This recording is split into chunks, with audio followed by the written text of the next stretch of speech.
This is a page from the Atlas of Breeding Birds in 1976, and this shows the breeding distribution of the golden eagle as it was surveyed by the workers of the BTO and what was then the IWC in the late 60s and early 70s. So this shows the breeding range of the golden eagle in Scotland, and I think there's a single dot there for the English Lake District. So the point I'm making really with this map is that when I started to get interested in these things, there were no golden eagles in Ireland, none breeding, and only very, very occasionally would a bird show up. Usually, normally, a wanderer from Scotland. So that was the situation that I obtained when as a kid I began to get interested in wildlife and birds.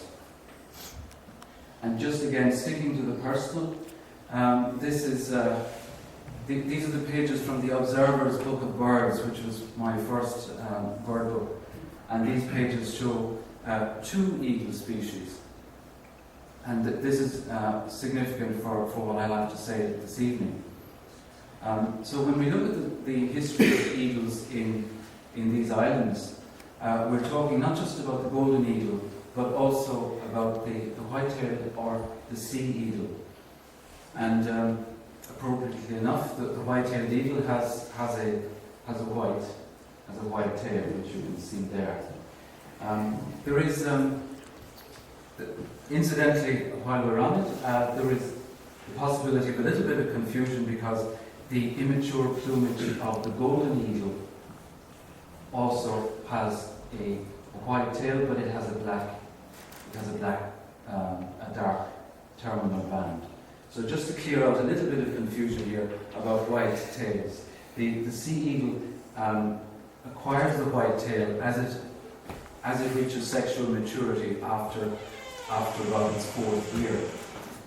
Whereas in the golden eagle, it's kind of the opposite process. It is the immature birds that have a white tail with a dark band at the end, but which they then gradually lose as they become mature. So we mentioned the golden eagle. Again, going back to the 70s, the sea eagle was virtually unknown in this country, and also virtually unknown in Scotland, except as a very rare vagrant or a rare wanderer from the continent, usually from Norway, where there's a thriving population. Okay, so just to show you then, just to clarify the species we're talking about, there is a sea eagle at the Eagle's Flying Centre just outside Sligo, and it has that characteristic very deep bill, quite a massive head, and you'll also notice that the bird is somewhat paler about the head and neck than the rest of the plumage. And the plumage of all eagles actually is quite variable. And in the case of the sea eagle, the mature birds can often become very pale about the head and neck and shoulders.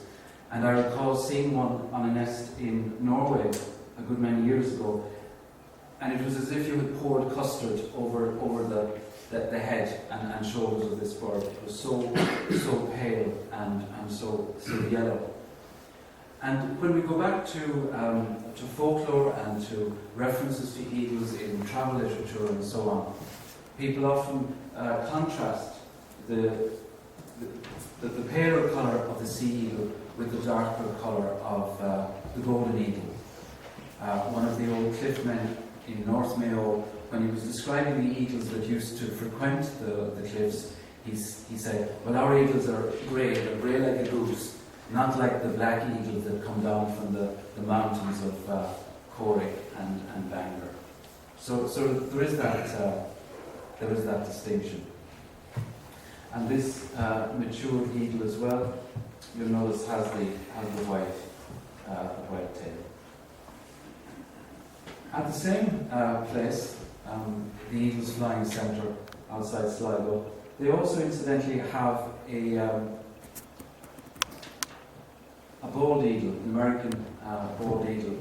And I just mention the bald eagle because it's well known to us from illustrations and iconography and so on.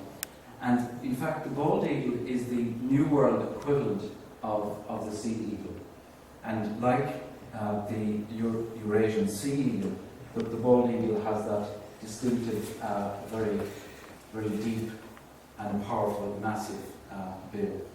And the tendency for pale colouring around the head and neck, you can see that it is very, very distinctly expressed here in this species, with the characteristic white head and neck.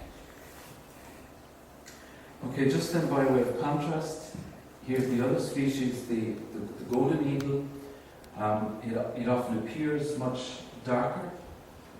Again, I'm quoting our man from North Mayo, who referred to the black eagles that came down occasionally from the mountains of Bangor and Cork. Up close, the golden eagle is named golden because of that colouring around the nape and the neck. You'll see, again, that tendency to variation in the plumage, certain amount of white around coverts and the basic primaries. But at a distance, in silhouette, it often appears much darker. So I think we're clear now that we're talking not about eagles or one species, but in fact about two eagle species in Ireland in the past.